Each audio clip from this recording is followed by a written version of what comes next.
video, lalo na doon sa mga taong may mga anxiety, may mga panic disorder, may mga depression, at yung mga minsan nawawalan sila ng pag-asa sa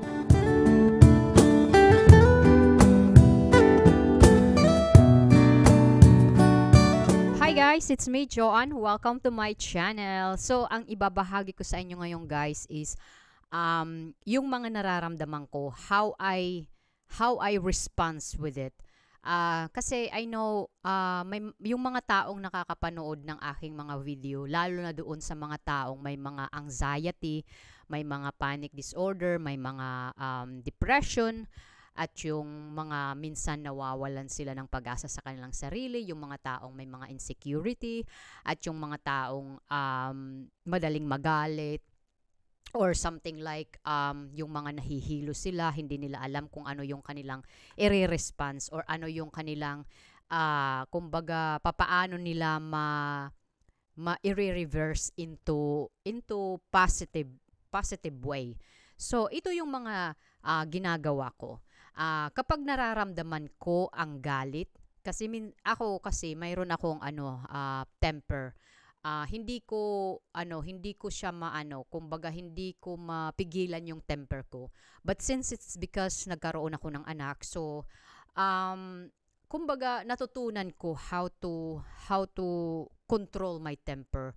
Kasi guys, lahat tayo may mga temper tayo na hindi natin makontrol, lalo na pag nagagalit tayo. Well, ito yung ginagawa ko. Kapag nararamdaman ko ang galit, tumitigil muna ako hanggang sa humupa at makapag-isip ako ng maayos. Kasi guys, kapag galit ka, hindi ka makapag-isip ng maayos at nakakapagbitaw ka ng mga hindi maganda. At the end, kapag nararamdaman ko yung hilo, isinusulat ko ito sa aking journal book. Nung time na yon yung process ko. At hanggang ngayon din, pag nakakaramdam ako ng hilo, kung ano ang kailangan kong gawin at tuunan sa isang gawaan. Pag stress tayo, syempre, pag stress, doon na pumapasok yung na may nahihilo ka, na may nararamdaman mo, tapos dapat isipin mo kung ano yung sapat ba yung pag-inom mo ng tubig. Kasi minsan din, pag hindi sapat yung pag-inom natin ng tubig, nadidehydrate tayo. And then also, kapag nalilipasan tayo ng gutom, of course, kung alam mo kasi yung katawan mo, pag gutom ka, kumain ka, right? So, yun ang ginagawa ko. So, doon ko pinapahalagan, doon ko tinutuunan ng pansin at sinusulat ko. Minsan, pag may problema, too much pressure like sa trabaho. Also like syempre pagdating dito sa bahay maglilinis ako kasi walang tutulong sa akin dito kundi ako. Minsan kasi nararamdaman ko yung hilo pag too much stress na syempre sa Pilipinas kadalasan talaga sa Pilipinas kasi syempre I want to give something more but hindi ko talaga maibigay. Of course kasi may mga pangangailangan din ako dito, may pangangailangan din yung anak ko. Nagbabayad din ako ng tax dito sa Belgium. So, syempre, hanggang doon lang talaga. So, every time na, kumbaga, nararanasan ko yung hilo, na tinitingnan ko talaga yung pinanggagalingan ng aking kung bakit ako nahihilo. Kapag nararamdaman ko yung insecurity, yung insecurity kasi, hindi ko kasi yung nararamdaman before nung mga mga kabataan ko pa, yung bata-bata pa ako. But ngayon since naging ina, naging insecurity ako not to myself, not to my body. I don't feel like body shaming. That's normal na mag-iiba yung mag-iiba yung pangangatawan mo kumpara before. Kasi syempre pag magkakaanak ka na, syempre nagbabago lahat yung yung physical, not only for your physical but also your mental and psychological. So yung sinusubukan kong pahalagahan at tanggapin ang aking sarili, tinatanggap ko yung aking sarili, ang mga kumbaga yung mga kapintasan lahat, kasi may mga kapintasan talaga na sasabihin mo na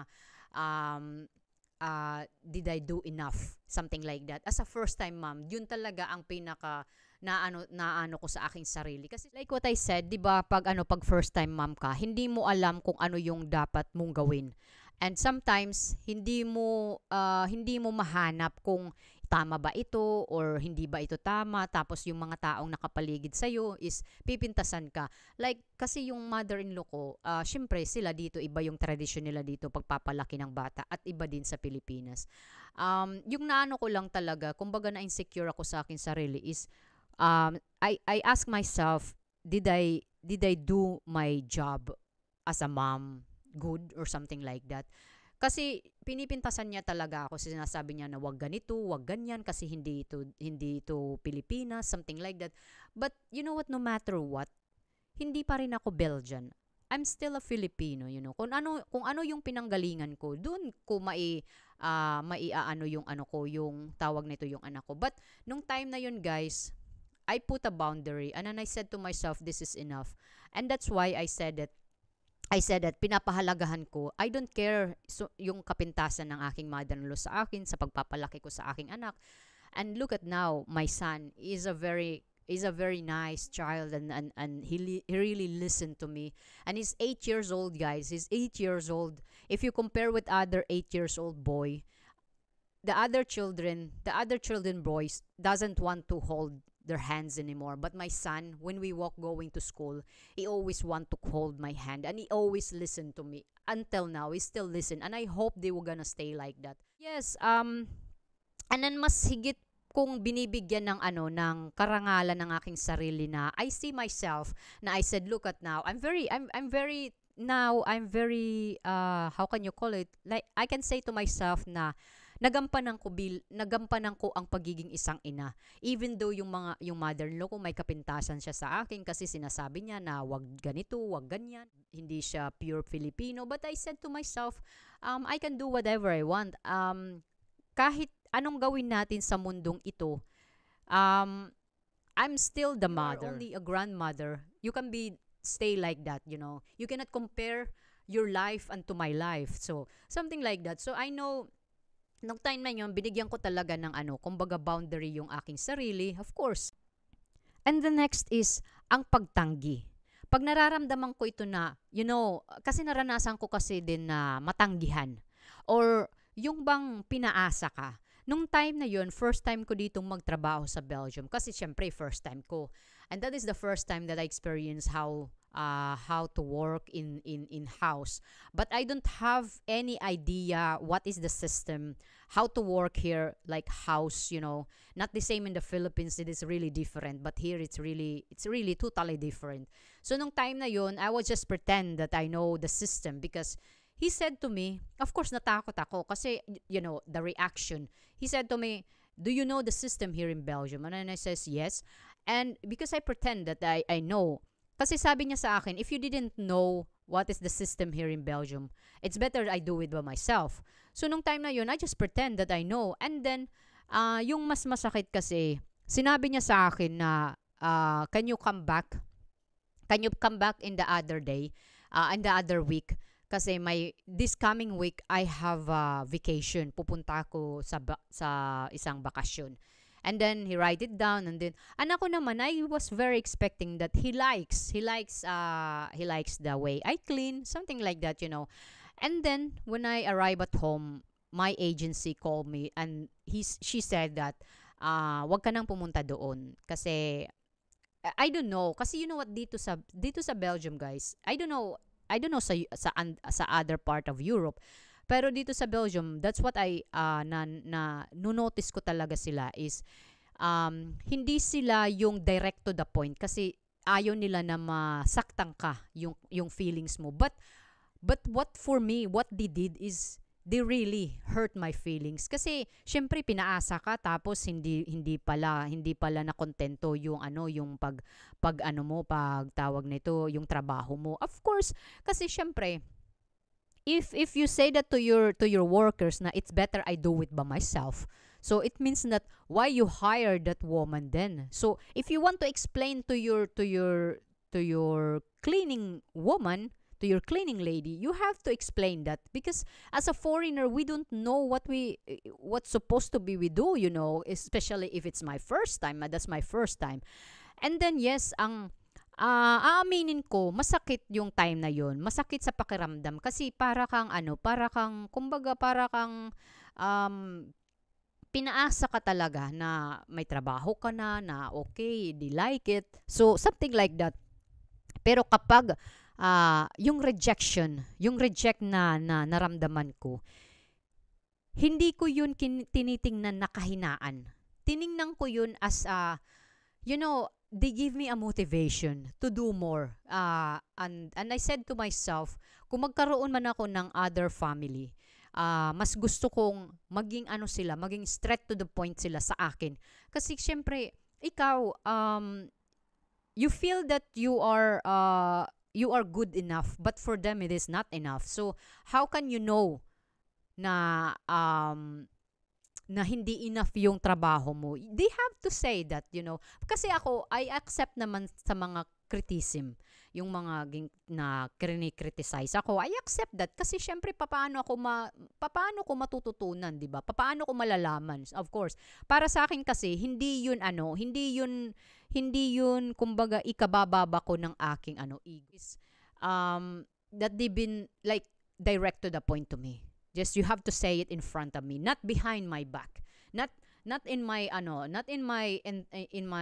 agency, something like that. You have to say that in front of me. Yung mga rejection na marami na kasi akong mga rejection na like in-applyan ko mga trabaho, they reject me because of my height, and then I said to myself, okay, the more rejection I get, the more I'm becoming more motivation, The more I'm becoming, kumbaga nagiging mas malakas ako para sa akin. Kasi, you know what, rejection para sa ibang tao, rejection is for the end of the world.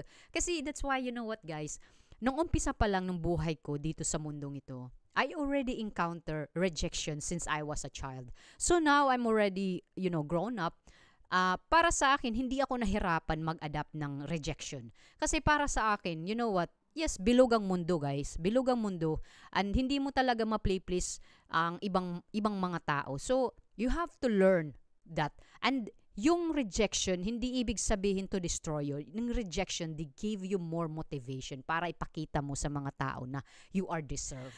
So, kung ikaw ay nakaranas ng natanggihan ka sa trabaho or sa sa ibang bagay, wag mo itong hahayaan na kainin ka ng sabihin mo sa sarili mo na ang hirap naman, parang ayoko na, parang hindi na ata ako makakahanap ng trabaho na gusto ko. Ang dapat mong isipin, yung rejection ay hindi isang napakalaking kabiguan. Ang rejection ay isang bagong pag-asa para sa iyo na may deserve pa sa iyo na na trabaho na para sa iyo at magugustuhan mo. You have to look up it na you love your job, you love what you're doing, and at the end of the day you feel tired physically, and that is the most important, and you are content and you are happy. That's the most important. Not because you like the job because malaki yung sahod. It's not like you like the job because malaki yung nakukuha mo. Like for example, pag nagbabakasyon ka, mahaba yung bakasyon mo. No, you have to love the job because you like it. You love it. Yung kaligayahan na hindi mo nahahanap is doon lang sa trabaho mo. That's the most important. Last is, kapag nararamdaman ko yung pinanghihinaan ako ng aking loob, kumbaga, kapag pinanghihinaan tayo, syempre, sasabihin natin na ayoko na, susuko na ako, hindi ba ako deserving, bakit mas yung ginagawa ko naman yung best ko, bakit hindi pa rin hindi sila makontento sa mga gawain ko. You know what guys, kapag nararamdaman mo yung pinanghihinaan ka ng loob, unang gawin mo, maging mabait ka sa iyong sarili. At ipaalala mo sa iyong sarili na ang dahilan kung bakit ka sumusubok. Sumusubok muli. At yung pangalawa is, gamitin mo yun bilang isang lakas. Kasi you know what, yung pag makaranas ka ng panghihina, kasi minsan kasi nakakaranas tayo ng panghihina ng loob pag unang attempt na talaga na pinanghihinaan ako ng loob. It's because iniisip ko na kaya ko ba itong interview, kaya ko ba itong trabahong ito, am I deserving this job, and how about like my height, they really gonna accept me because wala pa ako maging 150, 148 lang yung height ko. So para sa akin talaga, yun talaga yung yun talaga yung pinanghihinayan ako. Tas lalo na nung time na yun, wala akong experience. Yun talaga ang pinanghihinaan talaga ako na, hindi ako matatanggap kasi wala akong experience. But it's because of my boss, my ex-boss. Kasi yung boss ko dati, na siya, kumbaga nag-retire, in pension na siya. So, malaki talaga yung niya sa akin. Kumbaga yung believe niya sa akin na kaya ko. Kasi sabi ko sa kanya, I don't have any experience about cooking. Especially Belgian food. Tapos hindi lang isang bata ang gagawan ko ng pagkain. Lahat sila. So, and I don't know if they're gonna like it. Kasi syempre, Asian ako. Hindi ako European. So, but she said to me, alam mo kung papaano gamitin ang kusina. Sabi ko, yes, I know. Kasi may kusina din kami sa bahay, nagluluto din ako. So, sabi niya, you know what, it's the same. Parehos yan. Pero yung kaibahan lang is hindi isa yung gagawan mo ng pagkain. Maraming bata. I think, let's say, 58 na bata. Kasi baby 12, 11, tapos 12 na 1 years old to 2, and then 2 years old to 3 is 12 din. So, minsan hindi pa yun yung kumbaga total kasi yung may time talaga na may mga bata pa na dumadating din sa ibang mga daycare center. So anyway, malaki yung kanyang talaga sa akin. Even though na may pinanghihinaan ako, yung asawa ko talaga, he is very supportive. And also my boss. So sabi ko sa sarili ko, lahat ng mga rejection na nangyari sa akin. And sabi ko sa sarili ko, I know may para sa akin. So itong job na ito na kung ano yung job ko ngayon, I was very thankful. Hindi lang kasi para sa akin job lang, or I receive, money. No. I love it kasi cooking, yun talaga yung gusto ko. My passion is cooking talaga. I love cooking. I'm happy, especially yung para sa akin, yung priceless talaga na re-receive ko sa pagiging isang tagaluto is yung bata, they're happy, and ikaw, you are so flattered, na kinain nila yung pagkain na ginawa mo kahit hindi ka man kaparehas nila, hindi ka Belgian. So I really try my best. And I said to my boss, I said, kung gusto mo ng mga additional na dapat kong gawin, you have to say that to me. Because I accept critic. I accept opinion. I accept opinion. Kasi, you know what, yung critic and other opinion, hindi yun mo, kumbaga ika-aano mo ng buhay mo. Kumbaga kumbaga may mangyayari ba sa buhay mo? No, it is tungo yan sa pagiging tagumpay mo. Mark my word. So ikaw kung pinanghihinaan ka ng loob, the only thing you have to do is reverse it into positive. At sabihin mo sa sarili mo na hindi ako hihinto hanggat hindi ko nakakamtan yung gusto kong kamtan. At dapat bigyan mo ng positive motivation yung sarili mo na as long as nandito ka sa mundong ito, as long as may mga opportunity na dumadating sa'yo, if that opportunity came past to you, grab it because that is once in a lifetime. Huwag mong, kumbaga, kumbaga, itanim sa yung sarili or ibaon sa iyong sarili yung ano yung bang rejection na nangyari tapos panghihinaan ka. No, you have to let go that rejection. Means rejection is hindi siya para sa iyo, may para sa yung darating.